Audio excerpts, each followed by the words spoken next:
Jai Hind friends, this is Pallavi and a warm welcome to all of you on this YouTube channel।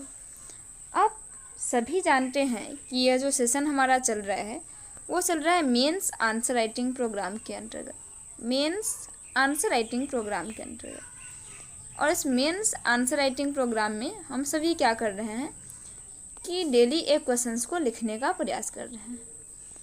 यदि आप interested होंगे, आपका feedback अच्छा आएगा, तो मैं डेली आपको क्या करूँगी कि क्वेश्चन दूँगी और उस क्वेश्चन का आंसर आप लिख करके जो मैं नंबर दूँगी उस पर सेंड कर दीजिएगा।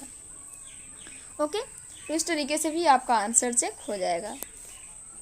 क्या है कि आज की सेशन में जो आज का ये जो सेशन नंबर है वो है डे 4। ओके, डे 4 है और डे 4 के सेशन में हम सभी एक नए क्वेश्चंस को देखने वाले हैं जो क्वेश्चन धात्विक और अधात्विक खनिज से रिलेटेड है।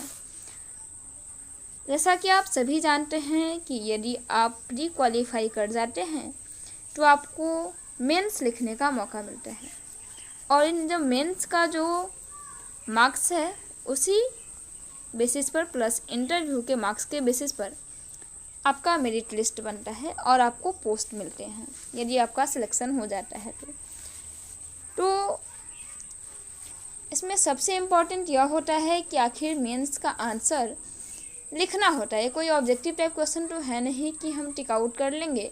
तो इस आंसर का फॉर्मेटिंग क्या होना चाहिए, किस तरीके से हम आंसर लिखेंगे, इसी को आज की सेशन में हम सभी देखने का प्रयास करेंगे कि किस तरीके से आंसर लिखा जाता है।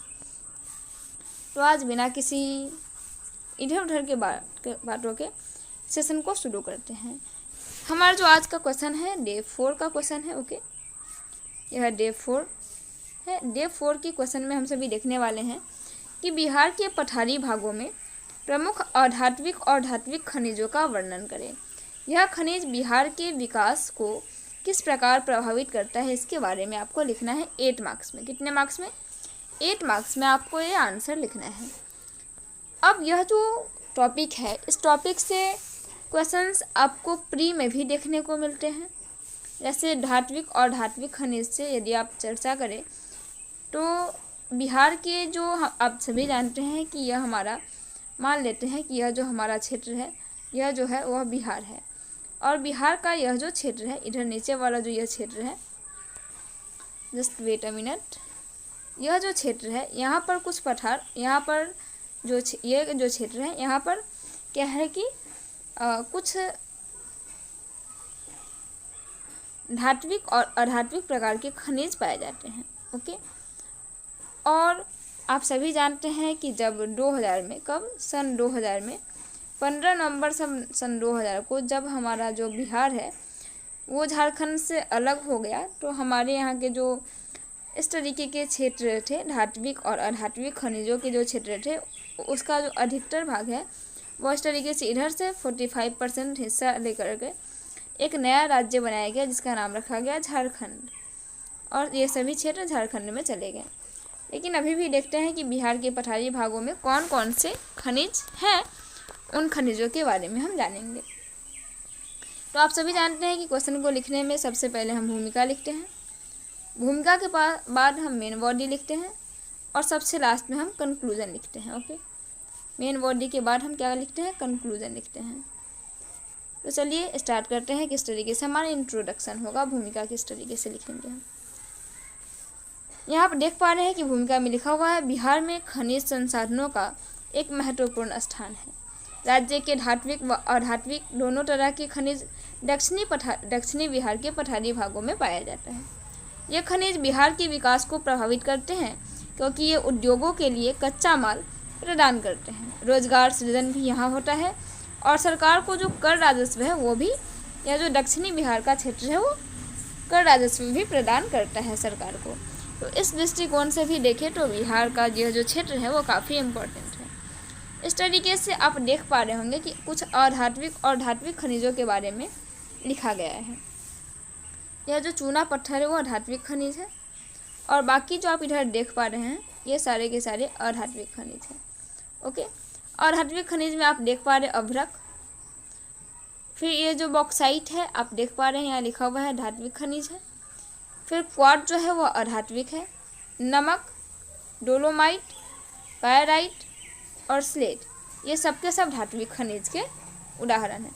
जबकि बॉक्साइट और चूना पत्थर जो है ये दोनों के दोनों अधात्विक खनिज के उदाहरण हैं।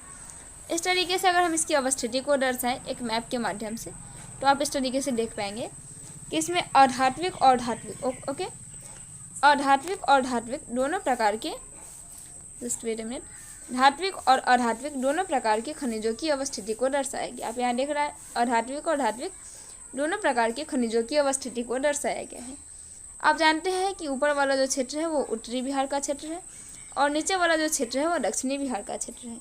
दक्षिणी बिहार के क्षेत्र में यहाँ कैमूर, यहाँ रोहतास, ये गया, नवादा, जमुई, ये जो क्षेत्र है यहाँ मुख्य रूप से अधात्विक खनिज देखने को मिलते हैं। कैमूर से और रोहतास से आप चूना पत्थर देख सकते हैं, कैमूर और रोहतास से चूना पत्थर देख सकते हैं, ओके। गया, नवादा और जमुई से आप सोना देख सकते हैं, लेकिन सोना का जो मुख्य भंडार है वह जमुई में देखने को मिलता है, ओके। और इसके अलावा रोहतास से आप डोलोमाइट देख सकते हैं, अभ्रक नवादा से, और जमुई से तांबा, बॉक्साइट और लौह अयस्क को भी आप देख सकते हैं। इसके ठीक बाद यदि चूना पत्थर की बात करें तो चूना पत्थर से सीमेंट उद्योग में चलता है। अभ्रक जो है वो बिजली और इलेक्ट्रॉनिक्स उद्योग में इसका क्रियाकलाप है, और डोलोमाइट जो है वो सीमेंट और कृषि उद्योग में इसका कारोबार है। जबकि नमक जो है वो खाद्य उद्योग है।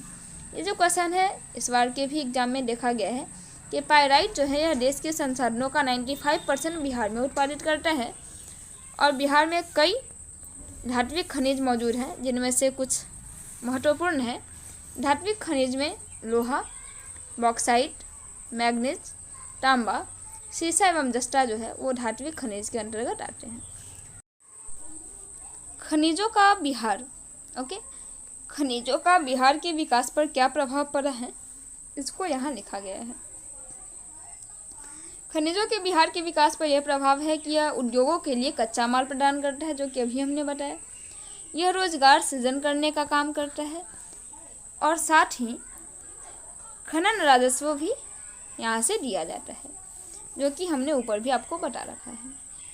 इसमें अगर हम देखें तो लिखा हुआ है उद्योगों के लिए कच्चा माल में खनिज बिहार के उद्योगों के लिए कच्चा माल प्रदान करते हैं, जैसे सीमेंट, एल्यूमिनियम, बिजली इत्यादि उद्योगों को चलने के लिए उद्योगों के लिए कच्चा माल प्रदान करने का कार्य खनिजों द्वारा होता है।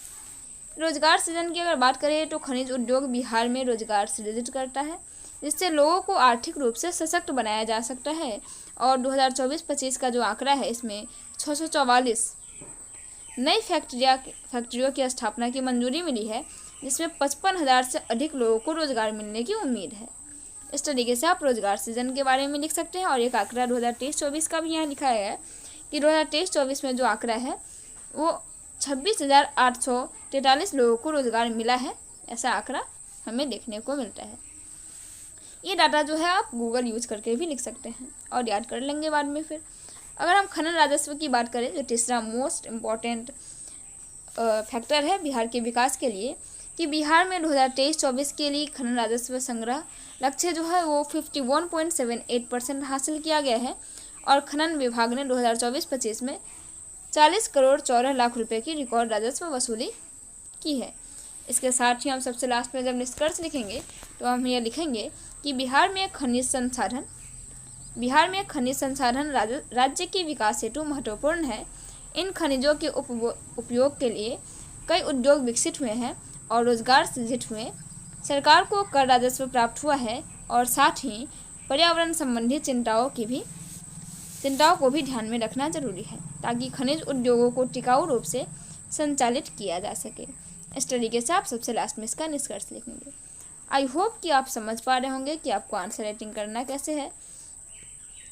अगर आप यह समझ पा रहे हैं तो आप कमेंट बॉक्स में कम से कम एक अपना फीडबैक दे करके ज़रूर जाएंगे, जिससे हमें यह लगे कि जो हम बता रहे हैं इसका कुछ ना कुछ बेनिफिट आपके ऊपर हो रहा है।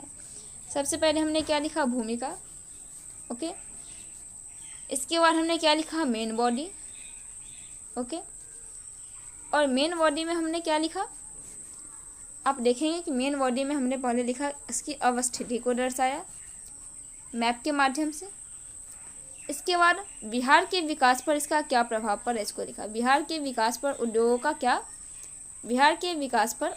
क्या प्रभाव है, उसको लिखा। और सबसे लास्ट में हमने कंक्लूड करा उसे, ओके, कंक्लूजन लिखे हैं। इस तरीके से आप यह देख पा रहे होंगे कि किस तरीके से हम एक आंसर राइटिंग करते हैं। तो आज की सेशन में इतना ही, हम फिर मिलेंगे अगले सेशन में। तब तक आप सभी अपना ध्यान रखें। हमारे साथ अंत तक बने रहने के लिए आप सबों का बहुत बहुत धन्यवाद।